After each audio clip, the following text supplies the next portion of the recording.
নমস্কার বন্ধুরা, আজ নতুন একটা ব্রেকফাস্ট নিয়ে চলে আসলাম আপনাদের কাছে।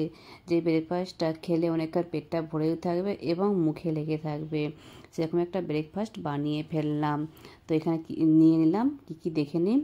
নিলাম পনির, ক্যাপসিকাম, পেঁয়াজ, আদা, লঙ্কা গুঁড়ো, কর্নফ্লাওয়ার আর নমক, এগুলো নিয়ে নিলাম। আর নিয়ে নিলাম টমেটো সস। পনিরটাকে আমি ছোটো ছোটো টুকরো করে আমি কেটে নেব। আপনারা বুঝতেই পারছেন আমি কি বানাচ্ছি। আজকে আমি বানাচ্ছি পনির চিলি, আর এটা আমি রসুন ছাড়া বানাবো। বাড়িতে আমাদের রসুন বাচ্চারা পছন্দ করে না, তাই বাচ্চাদের জন্য বানাচ্ছি স্পেশাল। তো সেজন্য আমি এটা রসুন দেব না। আর পনিরটা ছোটো ছোটো করে পিস কেটে নিলাম। এর উপর দিয়ে দিলাম নমক, ছড়িয়ে দিলাম। দিয়ে দিলাম লঙ্কা গুঁড়ো হালকা করে, আর উপরে তাতে ছড়িয়ে দেবো কর্নফ্লাওয়ার দিয়ে। এইটা আমি ভালো করে হাতে করে একটু হালকা করে মিক্স করে নেব। বেশি জাঁক দেবো না, হালকা হালকা করে একটু মিক্স করে নেব। আর সকালের ব্রেকফাস্ট একটু ভারী হলে সারাদিন না, দুপুরে বাচ্চারা স্কুলেতে লাঞ্চ না করেছে না করে না এটাই মনে লাগে। তো সকাল সুবা ব্রেকফাস্ট খেয়ে গেলে তো দিনটা ভালো যায়। আমি একটা ছোটো পাত্র নিয়ে নিলাম, তাতে আমি দিয়ে দিলাম তেল, রিফাইন তেল এটা আমি করব।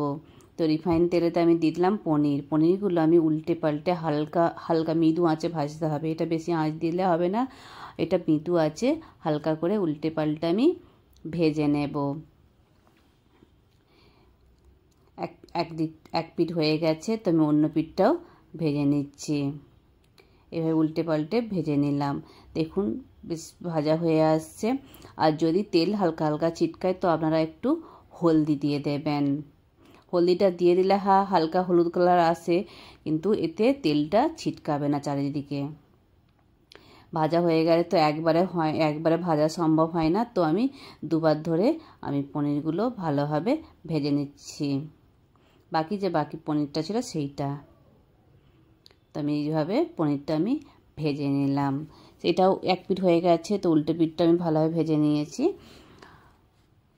আর বাকি যে তেলটা ছিল সেই তেলটা আমি দিলাম আদাটা এইভাবে ফটফট করে ফাটছে, তো আমি একটু হলদি দিয়ে দিলাম। তাতে হলদিটা দিলে আদাটা আর ফাটবে না। আদাটা ভাজা হয়ে গেছে, তো ক্যাপসিকাম আর পেঁয়াজ কুচিয়ে রেখেছিলাম সেগুলো আমি দিয়ে দিলাম। দিয়ে ভালোভাবে মিক্স করে নিলাম। এইভাবে নাড়াচাড়া করে মিক্স করে একটু হালকা ভেজে নেব। বেশি করব না, হালকা হালকা হালকা একটু ভেজে নেব এইভাবে মিক্স করে। এতে পরিমাণ মতো নমক দেব। নমক দিয়ে ভালোভাবে এটাও মিক্স করে নেব। এইভাবে মিক্স করে নিলাম। আর সাইডে আমি কর্নফ্লাওয়ারটাকে একটু জল দিয়ে ভালোভাবে মিক্স করে নিলাম। এইভাবে পেঁয়াজ আর ক্যাপসিকামটা হালকা করে ভাজা হয়ে গেছে।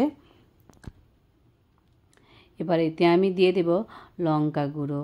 বেশি এটা ঝাল লাগবে না, হালকা ঝাল লাগবে, তাই জন্য আমি অল্প করে লঙ্কা গুঁড়ো দিলাম। আর দিয়ে দেব টমেটো সস। এখানে আমি দিয়ে দেব 5 চামচের মতো টমেটো সস। এখানে আমি 3 চামচ দিয়েছি, এখন আমি পরে আবার টমেটো সস দেব। 2 চামচের মতো আমি টমেটো সস রেখে দিলাম এবং টমেটো সসটা আমি দিয়ে দিলাম। অল্প একটু জল দিলাম ক্যাপসিকামটা একটু সিদ্ধ হওয়ার জন্যে হালকা। আর দিয়ে দিলাম 1 চামচের মতন খোয়া সস। দিয়ে ভালোভাবে এটা আমি মিক্স করে নিলাম। মিক্স করে কিছুক্ষণ আমি এটাকে ফুটিয়ে নেব। আর মাঝে মাঝে নাড়াচাড়া করতে থাকবো যাতে নিচে না বসে যায়। এবার আমি কর্নফ্লাওয়ারটা সিদ্ধ হয়ে গেছে, তো আমি কর্নফ্লাওয়ারটা এর মধ্যে মিক্স করে দেব। মিক্স করে একটা গ্রেভি টাইপটা বানিয়ে নেব। এটা মিক্স করে এটা দেওয়ার পর হালকা একটু জল দেব। টাইট হচ্ছে, তো আমি একটু হালকা জল দিয়ে ভালোভাবে এটা মিক্স করে নিচ্ছি। দেখুন কতটা গ্রেভি হয়ে গেছে। এবার আমি এতে দিয়ে দেব পনিরটা দিয়ে আমি কিছুক্ষণের জন্য এইভাবে মিক্স করে নেব ভালোভাবে। আর এখানে 2 মিনিটের মতো পনিরটা আমি একটু হালকা ফুটাবো, বেশিক্ষণ রাখবো না। তো বেনে গেল পনির চিলি। আর এখানে আমি ময়দা নিয়ে নিলাম, ময়দায় নমক দিলাম আর দিয়ে দিলাম রিফাইন অয়েল। এটা ভালোভাবে মিক্স করে নিলাম। মিক্স করে বেশ ময়দাটাকে ভালোভাবে মিক্স করে নিলাম। মিক্স করা হয়ে গেছে, তো এবার আমি দিলাম অল্প করে জল। একবারে জলটা দেব না, অল্প অল্প করে জল দিয়ে একটা একটা টাইট বাটার বানিয়ে নেব। আমি এখানে পরোটা বানাবো, সেই জন্য আমি বেশি টাইট রাখবো না, বেশি ঢিলা রাখবো না, মিডিয়াম রাখবো, যাতে পরোটা বানানো না ভালোভাবে বেলা যায় না চিপকায়।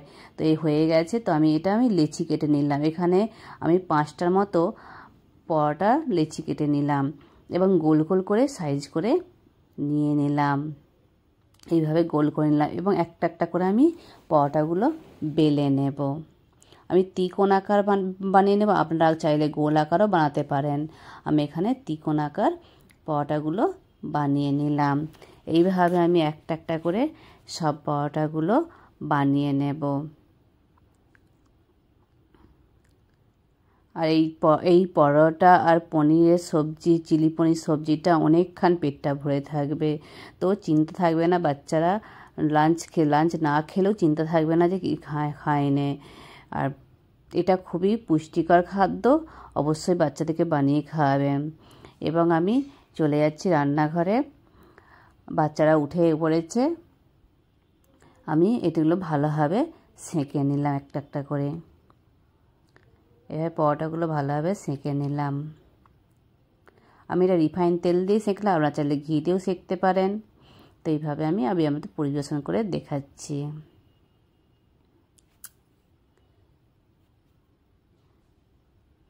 তো আমি এখানে যে পনির চিলি বানিয়েছিলাম, পনির চিলিটাও দিয়ে দিলাম। আর পরোটাগুলো কতটা নরম আর সফট হয়েছে আপনাদের অবশ্যই আমি বন্ধুরা দেখাচ্ছি, দেখুন।